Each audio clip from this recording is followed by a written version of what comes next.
কিছু লোক করে টাকার জন্য, লুটপাট করার জন্য, আর কিছু লোক আদর্শিক রাজনীতি করে। এমপিরা তৃণমূলের কোনো খবর রাখে না, এটাই সত্য কথা, এটাই বাস্তবতা। তৃণমূলের খবর রাখে না এবং খোঁজও নেয় না।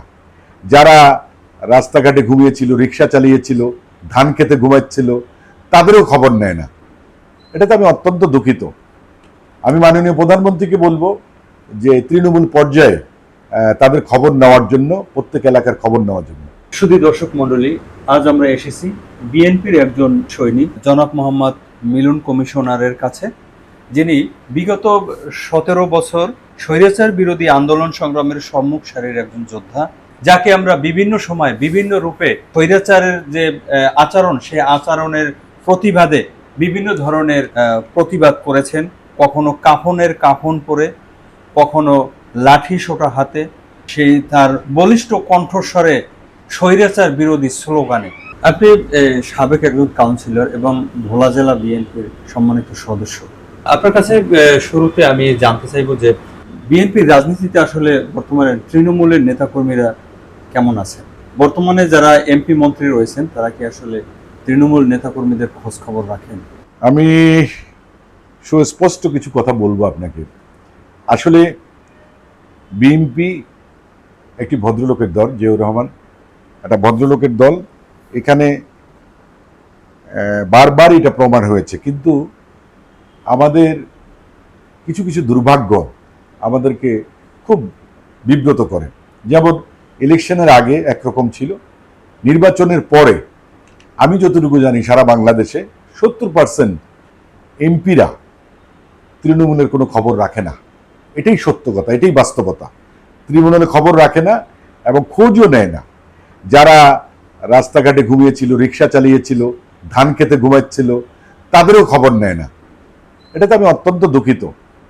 আমি মাননীয় প্রধানমন্ত্রীকে বলবো যে তৃণমূল পর্যায়ে তাদের খবর নেওয়ার জন্য, প্রত্যেক এলাকার খবর নেওয়ার জন্য। আমরা দেখেছি আপনি কাফনের কাপড় পরে রাস্তায় মিছিল করেছেন এবং বক্তব্য দিয়েছেন। সেই বক্তব্য আরো অনেক যোদ্ধাকে অনুপ্রাণিত করেছে এবং সেই বক্তব্য দিতে গিয়ে আপনি জেল জুলুমেরও শিকার হয়েছেন। দল আপনাকে কতটুকু মূল্যায়ন করেছে? আমি একজন আদর্শিক রাজনীতিবিদ, আমার দৃষ্টিতে একজন রাজনীতি কর্মী। বিএনপি আমাকে কতটুকু দিল না দিল এই হিসাবটা আমি করিনি কখনোই। তবে কিছু কিছু কাজে খুব কষ্ট লাগলেও আমরা তাকিয়ে আছি মাননীয় আমাদের চেয়ারপারসন প্রধানমন্ত্রী তারেক রহমানের দিকে। আমরা যারা বিএনপি করি তার অধিকাংশ ত্যাগী কর্মীরাই প্রধানমন্ত্রীর কথাগুলা আমরা মেনি সবসময় চলি। যেমন উনি আন্দোলনের সময় বলেছিলেন যে রাজপথের মিছিল করতে করতে যেই ছেলেটা, পিছের ছেলেটা থাকবে, ওটাই মিছিলের নেতৃত্ব দিবে। আমরা কিন্তু সেভাবেই আছি। সেই কথাগুলা, সেই কমিটমেন্টগুলা আমাদের এখনো মনে ধারণ করি। মূল্যায়ন কি পেলাম না পেলাম সেটা বড় কথা না। আমি আদর্শিক একজন বিএনপির কর্মী। আমি রাজপথে ছিলাম, গুলির ভিতরে কাফনের কাপড় পরে আমি বক্তব্য দিয়েছি, মিছিলের ভিতরে আমি বক্তব্য দিয়েছি।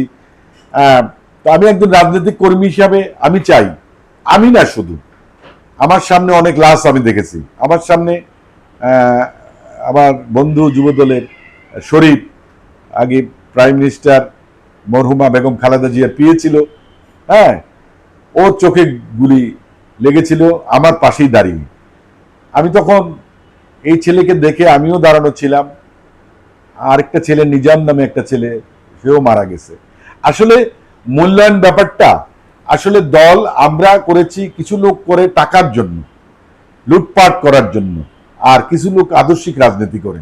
আমি একজন আদর্শিক রাজনীতিক কর্মী, জিয়াউর রহমানের আদর্শে বিশ্বাসী, মরহুমা খালেদা জিয়ার প্রতি শ্রদ্ধা, এবং আমি চাই তারেক রহমান এগিয়ে যাবে এবং ত্যাগীদের মূল্যায়ন অবশ্যই সে করবে। তারেক রহমান আপনার শৈশবে আপনার সাথে অনেক তার স্মৃতি রয়েছে। তো তারেক রহমানের সাথে আপনি একসাথে ওঠা বসাও করেছেন এক সময়। তো তিনি এখন বাংলাদেশের প্রধানমন্ত্রী, তার সাথে কি দেখা হয়েছে আপনার? ওনার সাথে এখন তো দেখা করা খুবই কঠিন এবং খুবই প্রোটোকলের ব্যাপার, যেহেতু উনি রাষ্ট্রনায়ক এবং প্রধানমন্ত্রী বলে কথা। কিন্তু আমি দেখলাম সে সিকিউরিটি ভেঙেও অনেকের সাথে কথা বলে, কিন্তু এটা আমি একমত না।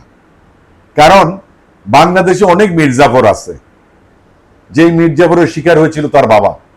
অতএব আমি মনে করি তার সিকিউরিটি বাড়ানো দরকার, 1 নাম্বার। 2 নম্বরে হলো তার সঙ্গে আমার দেখা হয়েছে যমুনাতে। তা আমাকে সে চিনে ফেলেছে, কারণ অনেক স্মৃতি 91 থেকে 96 আমি তার সাথে অনেক স্মৃতি। একসাথে হিলটপ সার্কিট হাউসে ছিলাম, কক্সবাজারের সি বিচে রাত 2টার সময় নদীতে গোসল করেছি। তো অনেক স্মৃতি। সে আমাকে ঠিকই চিনে ফেলেছে যমুনাতে ঈদের দিন। হ্যাঁ, আমি রোজার ঈদে, জাস্ট রোজার ঈদে। তারপর আরেকদিন দেখা হয়েছে আমার সংসদে, আমি ভাইয়া করে ডাক দিয়েছি, সে দাঁড়িয়ে গেছে, সে কথা বলেছে, আমাকে 1 মিনিট হয়তো সময় দিচ্ছে, আমি তার কাছে সময় চেয়েছি। আসলে উনি অবশ্যই তার কমিটমেন্ট রাখবেন। আমরা আমাদের কমিটমেন্ট রেখেছি বুকের তরতাজা রক্ত দিয়ে। এই বাংলাদেশে অনেক লোক চলে গেছে আমাদের মাঝ থেকেই। লালমোহন এখন চাঁদাবাজির নগরী। বিভিন্ন সোশ্যাল মিডিয়ায় অনেক লেখালেখি হচ্ছে এই বিষয়ে। এ ব্যাপারে আসলে আপনার মন্তব্য? আসলে ভোলা লালমোহন আমার জন্মভূমি।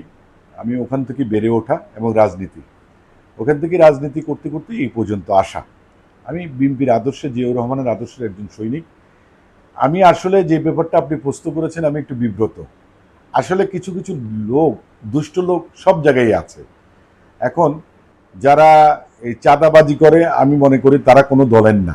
আমি হিসাব করি দলের আদর্শ তারা ধারণ করে না।